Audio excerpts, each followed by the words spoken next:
దుక్కి దున్నిన కాంచెలి పంట చేతికొచ్చేదాకా రైతులు ఎన్ని అవస్థలు పడాలనో అన్ని పడతారు.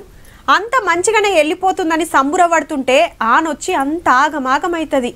అట్టిట్లా వేసి కాపాడుకొని మార్కెట్కు పట్టుకపోతే ఆడ ఎసొంటి తిప్పలుంటుందో ఎరుకున్న ముచ్చటే. అది మంచిగా లేదు, ఇది చక్కగా లేదని కొనటానికి కొర్రీలు పెడుతుంటారు వ్యాపారులు. ఇగేముంది, 6-10 దినాల నుంచి నెల రోజులు సుతా ఉండాల్సి వస్తుంది మార్కెట్లనే. ఇక ముచ్చటేందంటే రావాలే బువ్వ కూరేసుకోవాలే పక్కకు పోయి తినాలే. అట్లాని ఇదేదో ఫంక్షనో లేదంటే అన్నదానమో కాదుల్లో.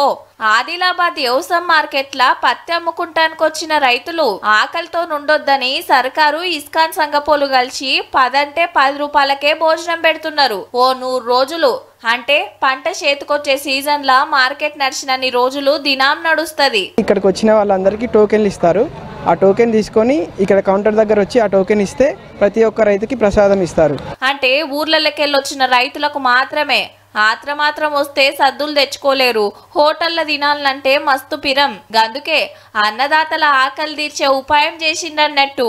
ఇక 4 రోజులు వండుకున్నా మళ్ళా డ్రైవర్కి పెట్టాలా, మన కిరాయిలు పంటలు అయితే లేవు సార్, మాకు ఇబ్బందులు అవుతున్నాయి. కొంచెం రైతు ఎప్పటికి ఉంచాలా, ఇట్లా ఇద్దరు పోయినాము. ఇట్లనే లాస్ట్ వరకు అన్నదానం చేయాలని కోరుతున్నాను. ఊకుకే బయటికి పోయి తిని రావాలంటే తిప్పలైతది.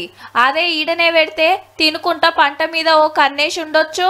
మళ్ళా అదనకు పైసలు లేక అదో తిప్పల. కడుపులింత పడితే పంట అమ్ముడు జరంత ఆల్చమైనా ఓర్చుకోవచ్చు. గింత మంచి కార్యం పెట్టినోళ్ళందరికీ రైతుల తరపున శనార్థి చెప్పాల్సిందే. బువ్వ పెడుతున్నాం కదా అని పత్తి కొనుడు ఆల్చం చేయకుండ్రి సార్లు.